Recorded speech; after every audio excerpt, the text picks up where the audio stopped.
This episode of Tom's Top 5 is brought to you by Sony. Go to revision3.com/Sony for an inside look at the latest Sony gear and games.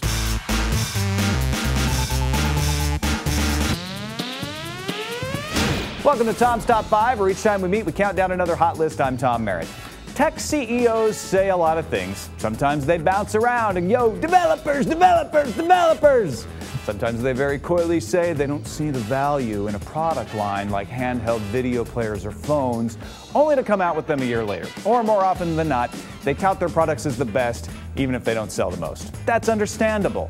These are not stupid things. They may be weird, they may be sly, self-promotional, but they're not stupid.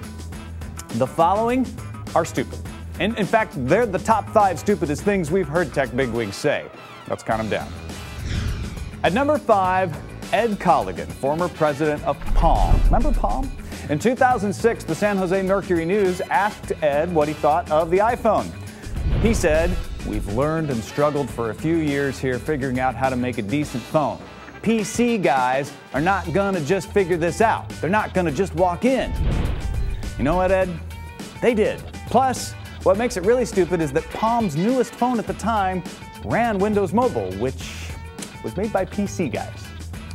Coming in at number 4, Mark Zuckerberg of Facebook was having a great time answering questions about the new Facebook mobile plans recently, until this question. Are you building an iPad app? And if so, when is it going to be in our hands?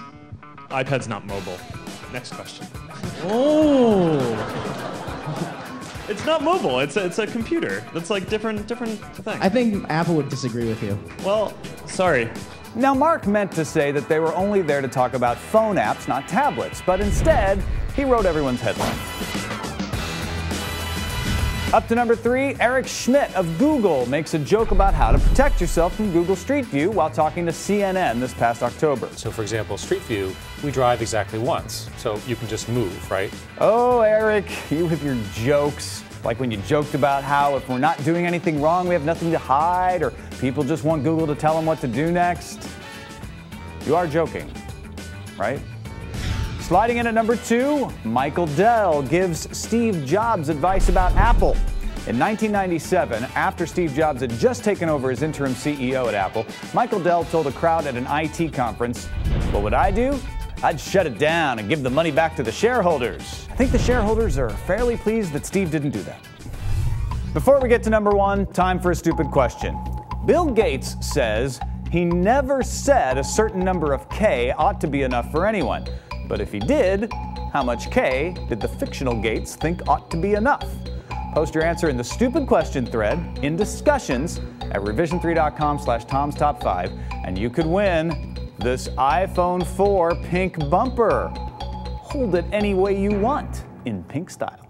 All right, let's get to our number 1, the stupidest thing a tech bigwig has said.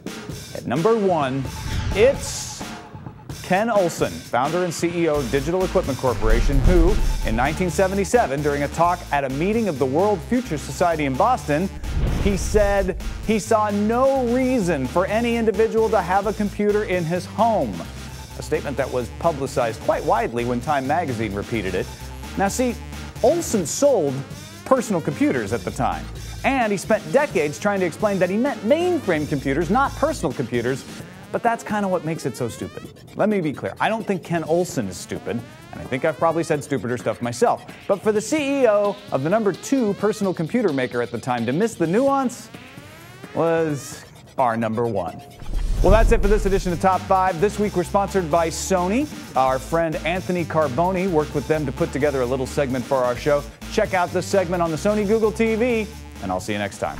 Hey guys, Anthony Carboni here to tell you all about Sony Internet TV. And instead of just running some commercials, Sony sent me to the Google headquarters here in Mountain View, California to ask some of your questions about Sony Internet TV and the Google TV experience.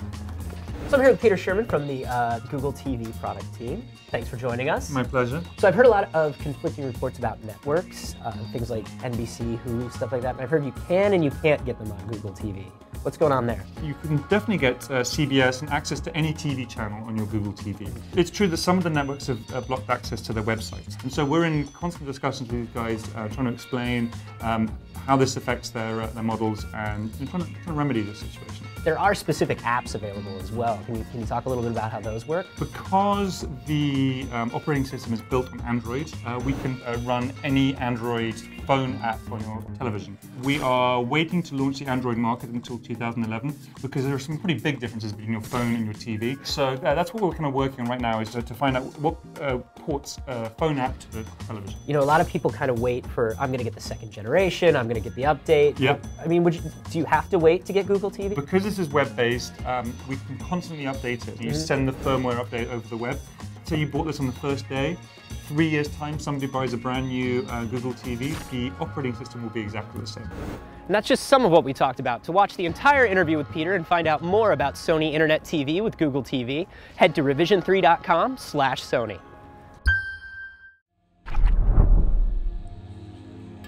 Hey, before we let the skateboard guy jump, I want to let you know clean water is one of the scarcest resources in the world. You might know that. We need it to survive. You definitely know that. And yet you might not know nearly 1 billion people don't have access to it, to water. We want to get involved, so we're partnering with Charity Water to help make a difference. Charity Water is an organization that donates 100% of the money it raises to building wells, bringing clean water to communities in need. They're leveraging technology in really creative ways to mobilize people around the cause, and we want to get you, our viewers, involved.